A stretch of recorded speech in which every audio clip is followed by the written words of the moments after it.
Hello, everyone. It's me, and welcome to another weekly walk. And I'm glad to be with you all here today, and I hope everyone is having a terrific August afternoon. Now, today we're going to examine an aspect of Central Park that many of us might pass by all the time, but only rarely do we ever notice. That's right. On our weekly walk, we're going to take a look at the rustic wooden arbors, summer houses, fences, and benches that dot the Ramble. But of course, before we begin, as always, let's go ahead and take a look at the Zoom housekeeping. So feel free to use the chat feature on your Zoom control bar if you'd like to leave any comments.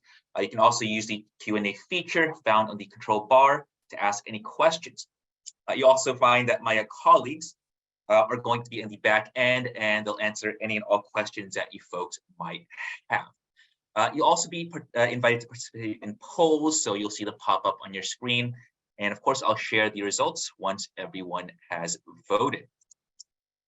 And of course, our mission here at the Conservancy is to preserve and celebrate Central Park as a sanctuary from the pace and pressures of city life, enhancing the enjoyment and well-being of all.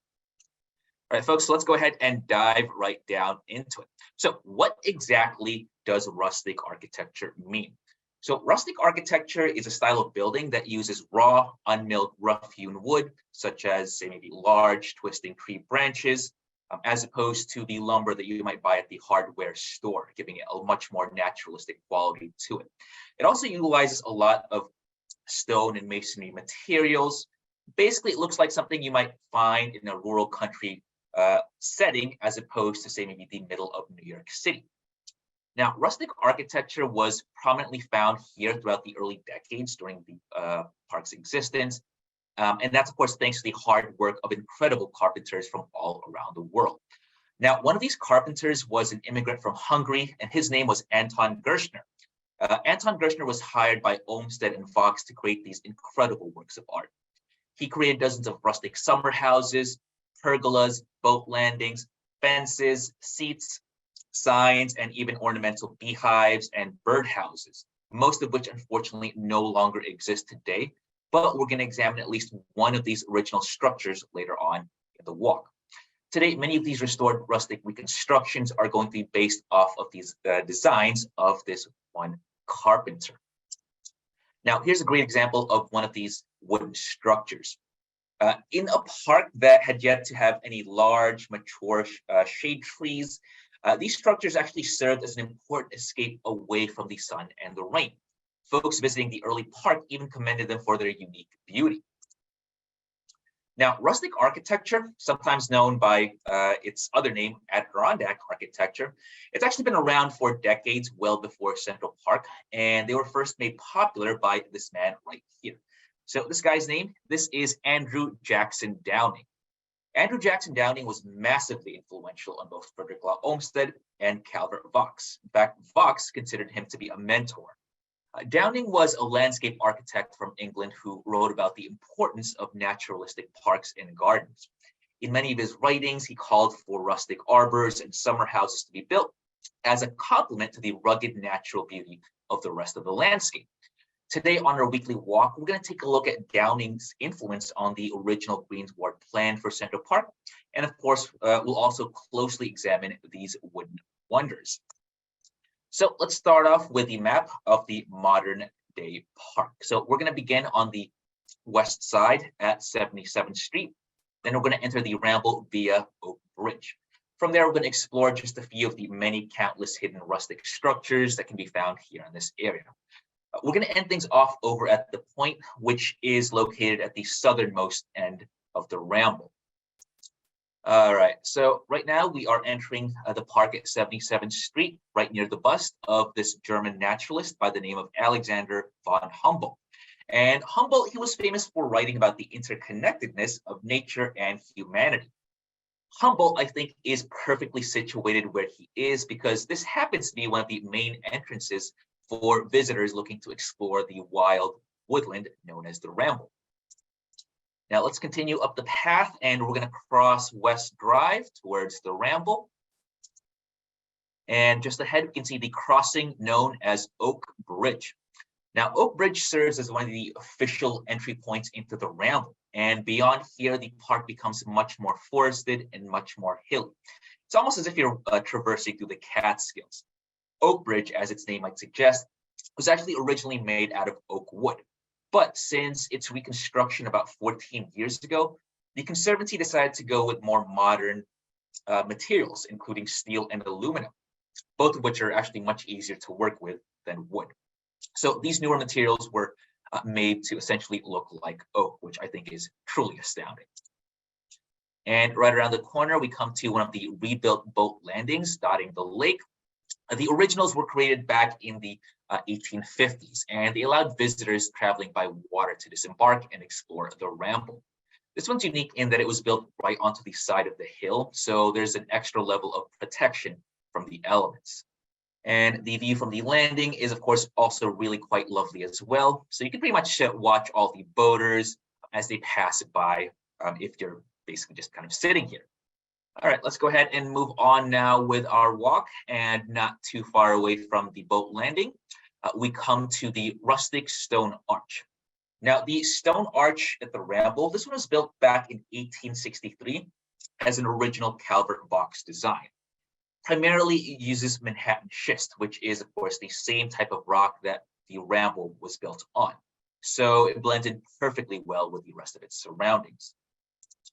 By the way, the Ramble Stone Arch was loosely modeled after a geologic feature in the Shenandoah Valley, and that the feature is called the Natural Bridge. The Natural Bridge in Virginia was actually a very popular tourist destination back in the mid-1800s, so you can really see some of that influence here in the park in this painting by Frederick Edwin Church. All right, and we are moving on. And as we do so, we begin to notice the landscape starts to get much more rocky and much more heavily forested, with, of course, lots of native trees and plantings. Now, if we look up and closely examine the forest around us, we can find trees like the shagbark hickory, which is named for the rough quality of this bark. And here it is. Now, this type of hickory tree is actually native throughout the entire eastern United States. And so they might have been a common sight here in Manhattan Island well before New York City, well before New Amsterdam. Now, hickories like these, they drop their fruits during this time of the year. And believe it or not, these are actually really edible and they're very, very tasty. So these are actually closely related to pecans. So you can snack on them, and you can even apparently make some surprisingly tasty and very, very creamy hickory nut milk. I haven't tried it just yet, but it's definitely on my to-do list. All right, and nearby you can find this very lovely wood bench in front of a large rock outcrop of rock. It's really nice to, of course, obviously kind of sit on and watch the days pass by, maybe catch up on a good book, or perhaps maybe even just people watch. At one point, however, the bench that we're looking at was not really here, but this was once the site of a monument that was dedicated to another German philosopher. Now, his name was Friedrich Schiller. Friedrich Schiller sat here for many decades until finally he was moved south to the mall back in 1954. But you can still see him in original photographs such as this one. If you were to go to this area today, again, the statue is no longer there, but you can still very much see the original rock outcropping behind him. So very, very fascinating indeed. All right, folks, let's go ahead and continue right on down these steps. And right ahead, we come to one of the more heavily trafficked rustic bridges in Central Park. So this one is right next to a very popular waterfall. So you'll often see park visitors here just kind of hanging around and, of course, admiring the whole scenery. Here is the waterfall right now. The waterfall, I think, is one of the gems of the Ramble. So note the carefully placed rocks, allowing the waterfall to essentially flow right downhill. One of the more remarkable aspects, I think, of Central Park is how the designers were able to recreate the beauty of nature right here in the middle of the city. In this case, we have this incredible, beautiful waterfall. Again, going back to the bridge real quick, taking a close look at the design of these rustic structures. One thing I really do like about the rustic architecture in the park is the use of raw, unmilled wood, basically giving the bridge, the arch, the whatever else, It almost makes it look like it was harvested straight from the forest, which again kind of complements Olmsted and Vaux's naturalistic design for a bucolic countryside park. And if, in case you get a little bit too tired from just simply enjoying the beautiful scenery in this area, you could always just rest right here in this small but lovely tiny little bench. All right, folks. So while we're here resting on this bench, why don't we go ahead now and take a moment to conduct our poll of the day. So let's go ahead and do that right now. Today, since we're on the topic of exploring rustic architecture in the Ramble, I wanted to ask you all, which one of the 3 woodlands of Central Park are your favorites? So very much a seemingly simple question this week, but honestly, after giving it much thought, even I had trouble trying to decide which one I liked the best. So each one, of course, has its own unique feel to it. And the woodlands, they really are all really incredible recreations of the natural world in the 19th, and in some cases, the early 21st century. All right, folks, let's go ahead and see the results since mostly everybody here has voted. All right, and it looks like, there we go, a good chunk of us, about roughly 44%. We prefer going to the Ramble. 16% of you like the North Woods. And last but not least, at 10%, we have the Hal Nature Sanctuary. Meanwhile, just a little bit less than a third of everybody here can't really quite decide. I would probably be on the last one here. I definitely cannot decide which one it is I like. All right, folks, let's go ahead and continue on with our walk through the Ramble. And of course, once we're properly rested, then we can go ahead and move on. So let's go ahead and continue. All right. So from here, we're going to take the pathway right by the water. And you can see that right here as we head south along the Ramble. Now, as we walk over on the right-hand side, we can see this pathway that's adorned with simple wood fencing. Why don't we follow this pathway and see where it leads to? And of course, almost immediately, we're hit with this lovely vista amongst the trees that basically opens up to a view of the water. So you'll find openings like these all throughout the Ramble. Even though it was designed as a densely wooded paradise, the Ramble also allowed for the occasional viewing point. And that's especially true along the shoreline. Now, in the early years of Central Park, things like benches, arbors, and summer houses, they of course provided a much needed space for visitors to just relax and take it all in. Today, they still very much do the same job. And in some cases, we've even restored or recreated some of these wooden structures. So this one, for instance, overlooking the west side, this one is actually still pretty new. One thing that we haven't really discussed yet is how these rustic elements are actually created. Basically, our rustic architecture staff are always hard at work, usually creating or restoring these wooden structures throughout Central Park. And here they are in the North Woods, hard at work on one of the many rustic bridges of the park. Note the lighter color of the newly harvested wood. Now, here in the park, we use lumber primarily from something called the black locust tree. And the black locust tree essentially darkens over time. Now, this small crew is made up of some seriously talented artisans and carpenters who've taken up the enormous task of recreating these beautiful 19th century bridges, arches, fences, arbors, whatever else. By the way, back in the 1980s, when the Conservancy first started, we actually worked with staff at something called the Mohonk Mountain House up in the Shawangunks in order to train our crews in the fine art of building rustic architecture. Mohonk was and still is known for its vast collection of wooden arbors that provided views of the picturesque landscape around it.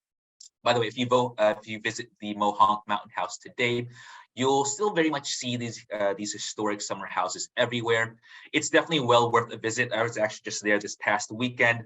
The Shawangunks are an incredible geological feature just outside of New York City, so definitely do check that out if you've never been. All right, folks, and now we're going to continue on our walk through the Ramble. So we're going to take the path over on the right, and we're going to ascend this very small hill. And at the top of the hill, just carefully hidden amongst the woods, you'll find this structure right here. Now, this is one of the more remarkable examples of rustic architecture in Central Park, since this is one of the oldest surviving ones. Out of the 4 that were originally built during the early years of the park, is actually the only one that still stands today.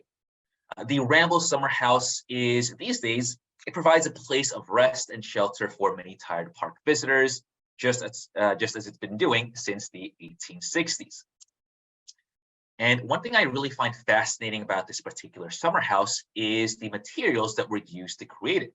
So here you can see the trunks of red cedar trees that are essentially being used as posts to hold up the roof of the summer house.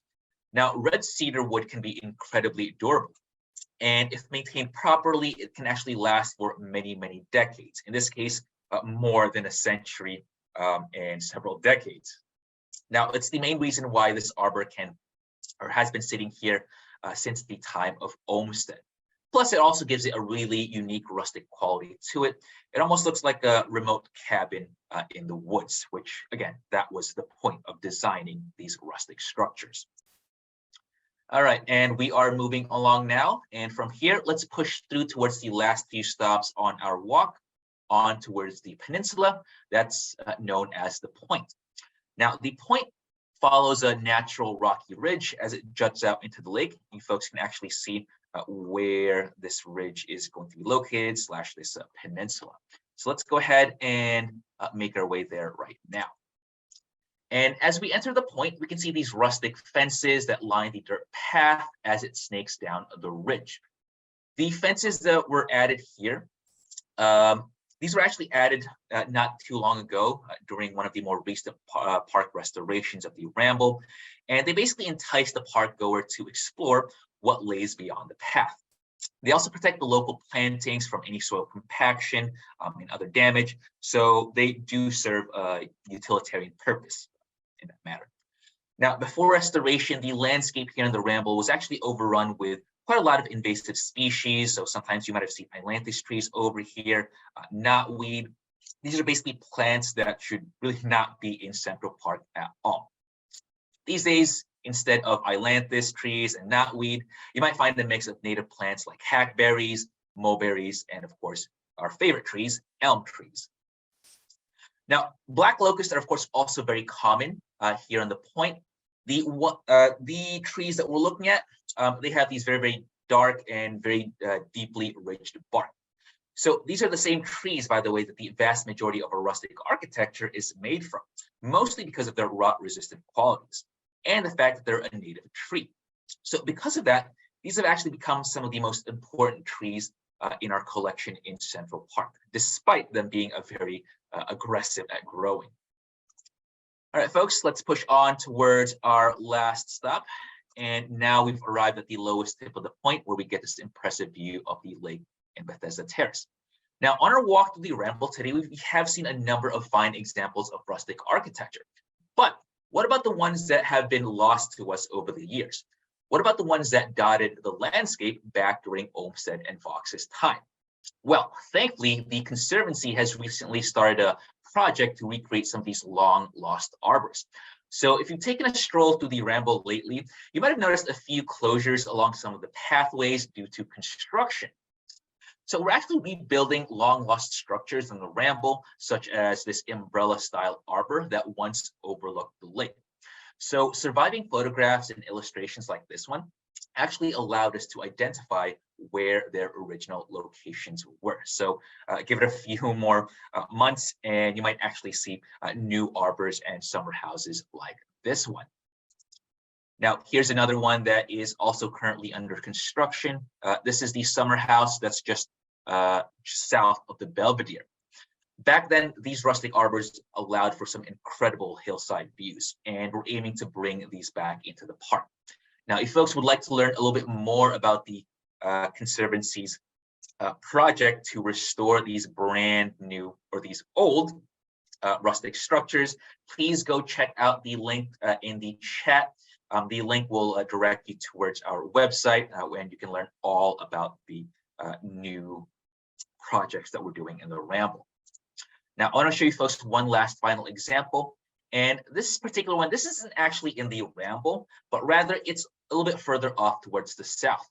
The summer house that we're looking at, this is was once one of the largest in Central Park, and it contained a multitude of seats for dozens of people. This was actually once located on the top of a hill that was called the Kinderbird. Today, we call this the Chess and Checkers House. Just this year, we were actually able to recreate the historic summer house, and you might have noticed this newly restored rustic wood element along with the rest of the restoration of the entire Chess and Checkers site. All right, folks, we're going to go ahead and end things off right here. But don't forget to sign up for our newest tour offerings this year. So we're going to be conducting tours revolving around the many films and shows filmed right here in Central Park. So we do have a few dates still available, so please go on our website and check it out. So you can see the link in the chat below. It really is going to be an incredible and very, very fascinating tour. Definitely the first time we've actually done something like this, at least in a while.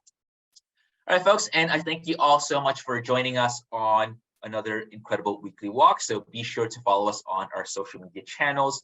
You can use the handle at Central Park NYC. We'll still be here for the next few moments for any last final questions. But otherwise, from everyone here at the Central Park Conservancy, stay safe and be well. Have a good day, folks.